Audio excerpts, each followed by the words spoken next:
Are you fucking kidding me? I told your dumbass not to aim at me. You threw up on my new suit. My bad, I'll buy you a new one. Yeah, you fucking better.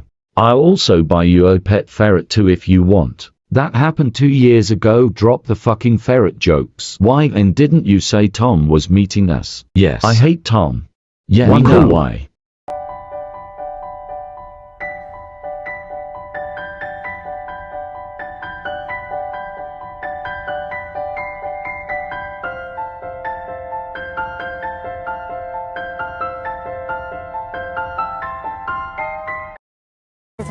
Underneath your family tree.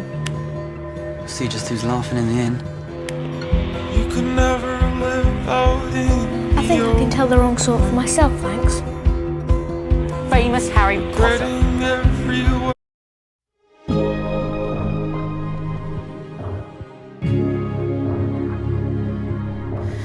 I can hold my breath. I can buy. I'm a human, and I bleed when I.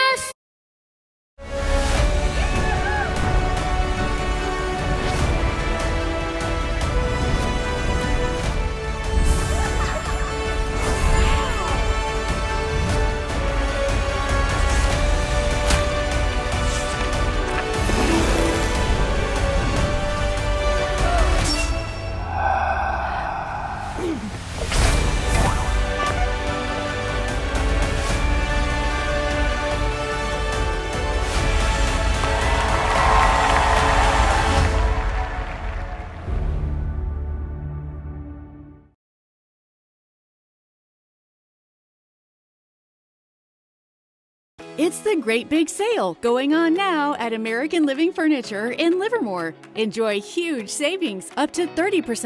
If you want to hear how Coraline's early childhood experiences helped her survive and save her parents later on, then stick around to the end of this video.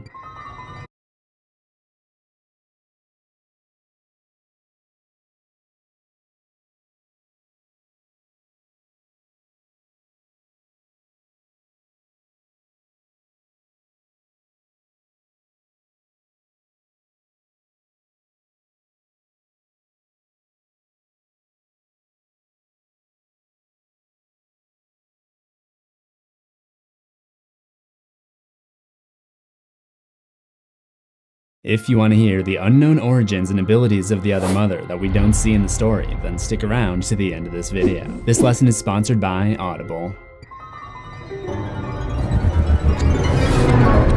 The beldam is the dreaded seamstress that inhabits a realm used for luring in unsuspecting children to feast on their souls. Welcome to Horror History. Last episode we talked about the history of Coraline Jones, so today I'll be covering her antagonist, the other mother, also known as the beldam. The story keeps the beldam mostly shrouded in mystery, but it does leave little clues that we can use to learn more about the creature's past, its distinctive capabilities, and moreover its purpose in the twisted world it calls home. So who is the beldam and how did it come to be? In order to understand, let's take it back hundreds of years to the origin of the other mother. It's never explicitly stated how old the beldam is, but we can determine that by studying the souls of the victim she captured. It seems she has been luring in children for hundreds of years, if not more. Perhaps her oldest victim is a little boy whose ghost is discovered by Coraline when she's locked behind the mirror. When he first sees Coraline, he asks, Art thou alive? The phrase is derived from Old English, and its usage started to decline in the 17th century. When Coraline asks if he's a boy or a girl, he can't remember, but he says he used to wear skirts, but believes that he was a boy. He may be speaking of a style called breeching, where boys younger than 8 would be dressed in articles of clothing known as breeches, and that practice was most common from the 1500s to the early 1800s. I researched the year-by-year usage of some of the other words that the boy uses, like governess, taint, scullery, and peradventure, and determined that the boy most likely There's a power in what you do. Now every other day I'll be watching you.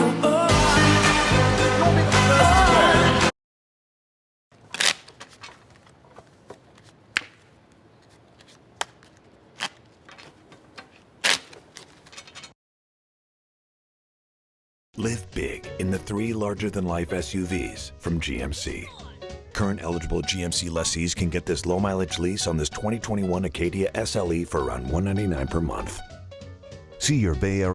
I know in the house until later, there are some clues early on in the movie. Actually, the first thing we see is the repurposing of the doll likely lived between 1700 and 1760. It is possible experiment with doxyvenom for their skiving snack boxes. They then told Harry that they had not had a chance to find a location for their joke shop yet, so they were running a mail order service. They had even put ads in the Daily Prophet the week before, which they knew Mrs. Weasley would not see because she swore the Prophet off. After Harry had his trial and was cleared of all charges, Fred, George, and Ginny started chanting, "He got off! He got off!" When Ron became a prefect, Mrs. Weasley exclaimed that that was everybody in the family, with Bill, Charlie, Percy, and now Ron. And Fred and George indignantly said, "What are we, next door neighbors?" The twins gave Ron a very hard time about being made a prefect, and even patted Harry on the back for not being one. Later on, Fred and George invited Harry over to their meeting with Mundungus, telling Mundungus that Harry was their financial backer, and Mundungus showed them the illegal venomous tentaculus seeds he had gotten for the twins, which they told Harry they needed for their skiving snack boxes. The next morning when leaving for King's Cross, Fred and George decided to use magic to carry their trunks down the stairs, and they ended up hitting Ginny, knocking her down 2 flights of stairs. Mrs. Weasley was furious with the twins as she patched Ginny up. When they got to Hogwarts, Fred and George were not fond of the new Defense Against the Dark Arts teacher Dolores Umbridge. She was a cruel woman, and right off the bat, she gave the twins multiple detentions. These were no ordinary detentions though. She had them write lines with a special quill which cut their hands and wrote on the paper with their own blood. In the Gryffindor common room, Fred and George posted a notice up recruiting people to be testers for their new inventions, but Hermione, who was now a prefect, scolded them and made them take it down. Though Fred and George had seriously considered not coming back for their 7th year, they decided to make Billy. What? Can I sleep with you? No. Why not? I'm trying to sleep. What do you do? No, no, stop. It's fine. Shh.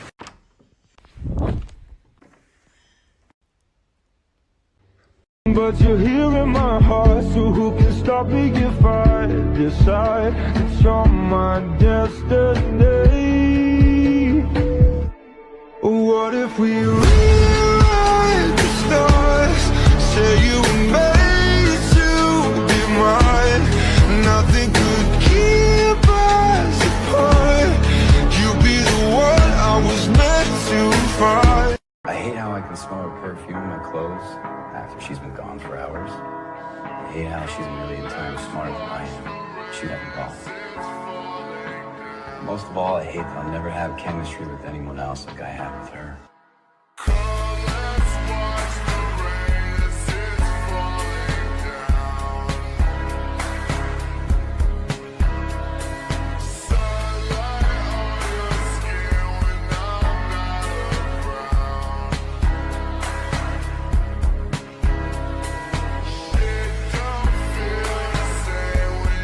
Cross my heart, hope to die. To my lover, I'd never lie. Said be true, I swear I'll try. In the end, it's him and I. He's out his head, I'm on my mind. We got that love, the crazy kind.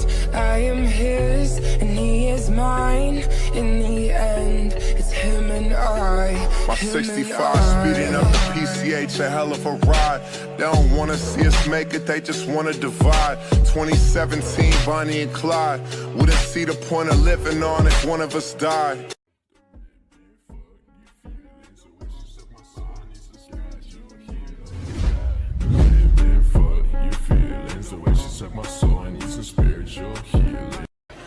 Oh, guess what I made? Oh, what'd you make? Brownies! Wow. Sorry, Jenny doesn't like brownies. Everyone likes brownies. Open. Yeah. Wow. These are really good. What? He said Kat's brownie is really good. I made you brownies twice, and you told me you didn't like brownies.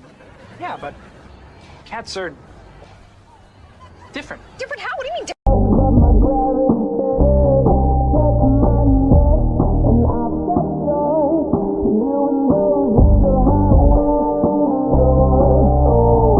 She knows what I think about and what I What's your name? Hazel. And what's your full name? Hazel Grace Lancaster? Why are you looking at me like that? Because you're beautiful. Oh my god.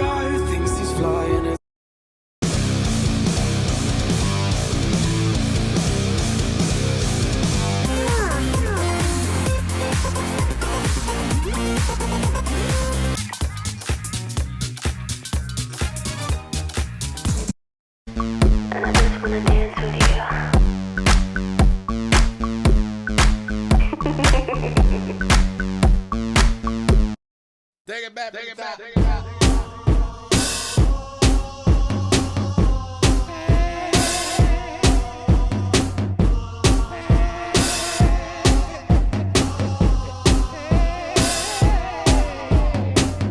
Everybody look at me, me. I walk in the door, you start screaming. Come on, everybody, what you here for? Move your body around like a nympho. Everybody.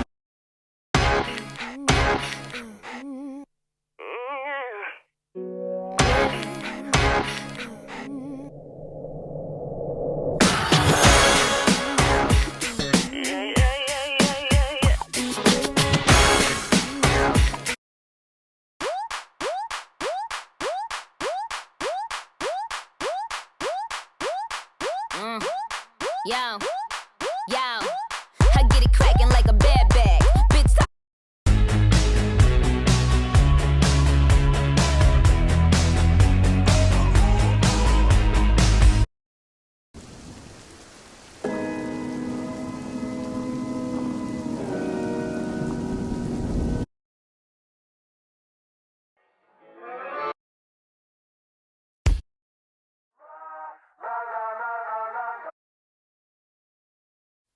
My lover's got you.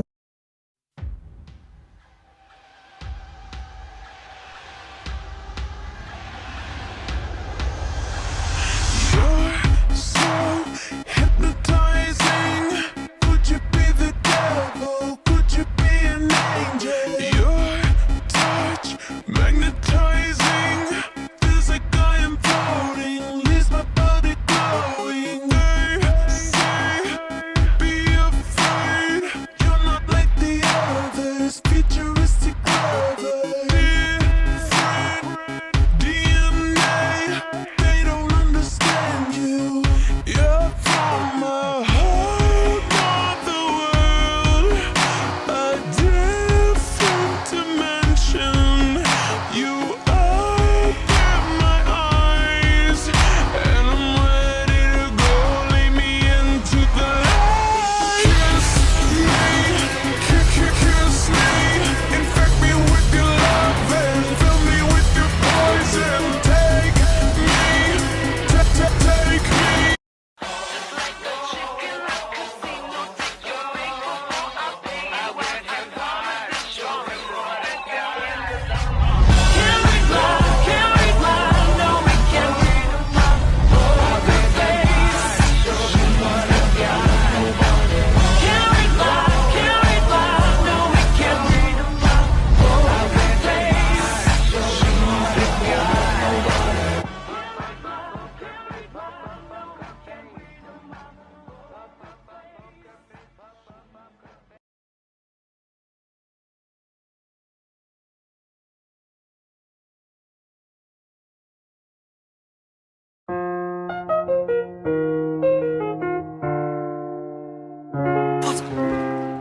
Is it true you fainted? I mean, you actually fainted. Shut off, Malfoy. You're running away from me. There's so much that we could be. But you. And the heat wave continues.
Sarah, look what Abby posted. Hello, everybody. I have a big announcement to make.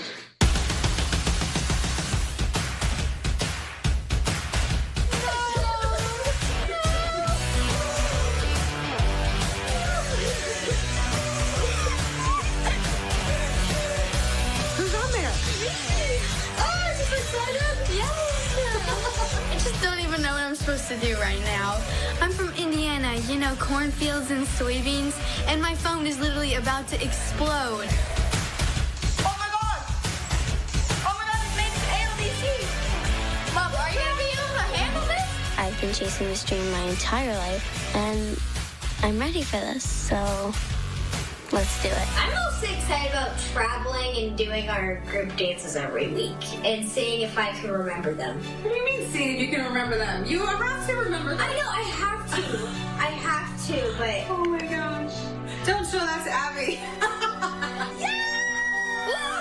We're so excited. Super excited. I cannot wait. And I'm a little bit nervous, I think. Yes, Pittsburgh, here we come. Go Steelers. Lily, how's your packing going? It's going great. Lily's the only one coming back to the team. I'm really excited to see Abby, but I can't imagine life without my dog and my family. But when you have a big dream, it's worth it.